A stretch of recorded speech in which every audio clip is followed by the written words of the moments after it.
আসসালামু আলাইকুম প্রিয় দর্শক সবাই কেমন আছেন। চলে আসলাম গুরুত্বপূর্ণ আরও একটি আবহাওয়ার আপডেট নিয়ে। আগামীকাল মঙ্গলবার 8 এপ্রিল আগামী 24 থেকে 48 ঘন্টায় রাজধানী ঢাকা বিভাগ থেকে শুরু করে দেশের উত্তরাঞ্চল, দক্ষিণাঞ্চল, ভারতের পশ্চিমবঙ্গ সহ উত্তরবঙ্গ, আসাম, ত্রিপুরা এবং বাংলাদেশের 64টি জেলার মধ্যে কোন কোন জেলাগুলোর উপর প্রচণ্ড আকারে বৃষ্টিপাতের সম্ভাবনা রয়েছে তা জানিয়ে দেবো। তো পাশাপাশি জানিয়ে দেবো বঙ্গোপসাগরের বুকে একটি শক্তিশালী নিম্নচাপ তৈরি হচ্ছে। এই নিম্নচাপটি দেশের দক্ষিণ উপকূলীয় অঞ্চলে আঘাত আনার সম্ভাবনা দেখা যাচ্ছে। তো সেটি কোন কোন জেলায় প্রচণ্ড বেগে আঘাত আনবে তা জানাবো।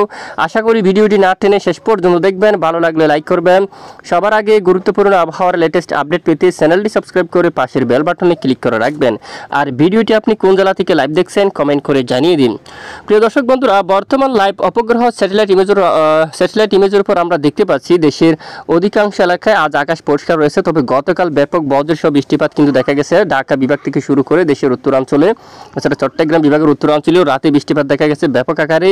এই মুহূর্তে আমরা যে বৃষ্টির মেঘটি দেখতে পাচ্ছি সেটি কিন্তু একেবারে দেখুন একেবারে বাংলাদেশের দক্ষিণ পূর্ব, বিশেষ করে যে পাহাড়ি এলাকার দিকে, বিশেষ করে এই যে একেবারে পাহাড়ি এদিকে টানছি অথবা এর আরও একটু এই যে দক্ষিণ দিকে এখানে ব্যাপক আকারে বজ্রবাহী কিন্তু মেঘ তৈরি হচ্ছে এবং এখানে প্রচণ্ড আকারে বৃষ্টিপাত থাকতে পারে একেবারে পাহাড়ি এলাকায়। এছাড়া দেশের অন্যান্য এলাকায় আকাশ পরিষ্কার থাকতে পারে, কিছু কিছু এলাকায় কিছুটা মেঘের গর্জন দেখা যেতে পারে। এখানে দেখুন কিছুটা মেঘের গর্জন শোনা যেতে পারে অলরেডি।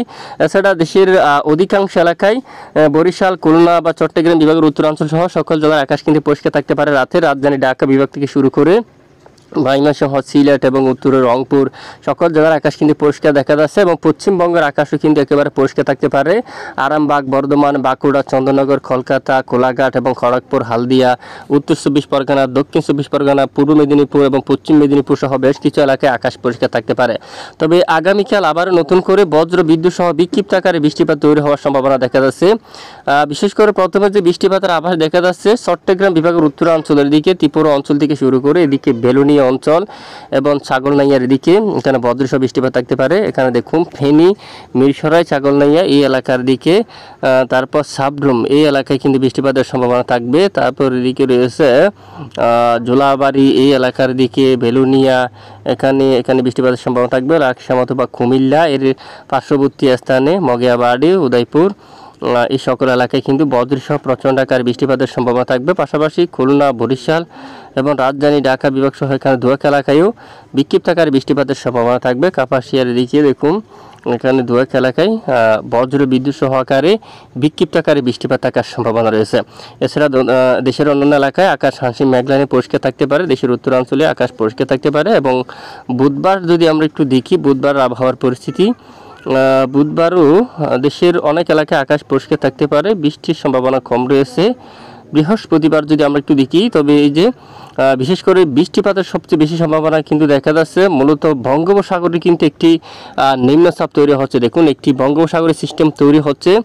এই সিস্টেমটি কিন্তু ধীরে ধীরে কিন্তু এই যে বঙ্গোপসাগরে কিন্তু আগামী 9 তারিখ বুধবারে কিন্তু তাণ্ডব চালাবে, একেবারে প্রচণ্ড বৃষ্টিপাত ঘটাবে, মাঝারি থেকে ভারী দমকা জোড়া হাওয়া সহ, এবং এটি এখানে শক্তি বাড়াবে এবং শক্তি বাড়ার পর এরপরে ধীরে ধীরে যদি আমরা একটু দেখি এখানে এই যে বিশেষ করে দক্ষিণ পূর্ব দিয়ে এখানে কিন্তু অগ্রসর হতে পারে এবং এটি দেখুন এখানে আরও শক্তি বাড়িয়ে একেবারে ভারী বৃষ্টিপাত থাকতে পারে সমুদ্রের দিকে। শেষ পর্যন্ত 10 তারিখ রাতে 11 তারিখ নাগাদ এটি একেবারে দক্ষিণ উপকূলীয় অঞ্চলে প্রবেশ করার কিন্তু আভাস দিচ্ছে আবহাওয়ার ইউরোপিয়ান মডেল। তখন কিন্তু এখানে টেকনাফ থেকে শুরু করে এখানে উপকূলীয় বেশ কিছু এলাকায় কক্সবাজারও পড়তে পারে, এখানে টেকনাফ, উকিয়া, সেন্টমার্টিন এবং এদিকে মায়ানমার সহ এখানে বেশিরভাগ এলাকায় প্রচণ্ড আকারে বৃষ্টিপাত থাকার সম্ভাবনা রয়েছে।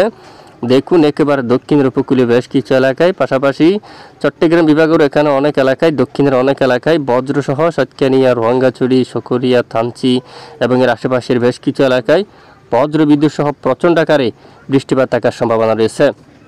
তো তখন কিন্তু দেশের অন্যান্য এলাকায় বৃষ্টির সম্ভাবনা কিন্তু তেমনভাবে কিন্তু দেখা যাচ্ছে না। তবে এরপরে কিন্তু নতুন করে আবারও বৃষ্টিপাত তৈরি হতে পারে। মূলত আগামী 15 তারিখের ভেতর দেশের বিভিন্ন এলাকায় দফায় দফায় বজ্র বিদ্যুৎ সহ প্রচণ্ড আকারে কালবৈশাখী ঝড় বৃষ্টিপাত থাকার সম্ভাবনা রয়েছে এবং 13 তারিখ নাগাদ আবারও নতুন করে দেশের একেবারে পশ্চিমের জেলাগুলোর উপর বর্ডার এলাকায় নতুন করে আবারও বজ্রবাহী মেঘ তৈরি হতে পারে এবং আবারও একেবারে ব্যাপক আকারে বজ্রসহ বৃষ্টিপাত শুরু হতে পারে এবং 14 তারিখ নাগাদ পশ্চিমবঙ্গ পশ্চিমবঙ্গ সহ বাংলাদেশের বিভিন্ন এলাকায় বজ্র বিদ্যুৎ সহ প্রচণ্ড আকারে বৃষ্টিপাত থাকার সম্ভাবনা রয়েছে। তবে আবহাওয়ার সবচেয়ে বড় আপডেট হচ্ছে বিশেষ করে বঙ্গোপসাগরে যে তৈরি হওয়া নিম্নচাপটি এটি শক্তি বাড়িয়ে ধীরে ধীরে আগামী 10-11 তারিখ নাগাদ একেবারে দক্ষিণ পূর্ব অঞ্চলে উপকূলীয় অঞ্চলে কিন্তু আসতে পড়তে পারে, যার কারণে একেবারে মাঝারি থেকে ভারী বৃষ্টিপাতের সম্ভাবনা কিন্তু দেখা যাচ্ছে একেবারে দক্ষিণ উপকূলীয় অঞ্চলে। তবে চট্টগ্রাম বিভাগের সকল জেলায় বৃষ্টিপাত হওয়ার সম্ভাবনা নেই, একেবারে দক্ষিণের উপকূলীয় অঞ্চলের দিকে বৃষ্টিপাত হওয়ার সম্ভাবনা থাকবে।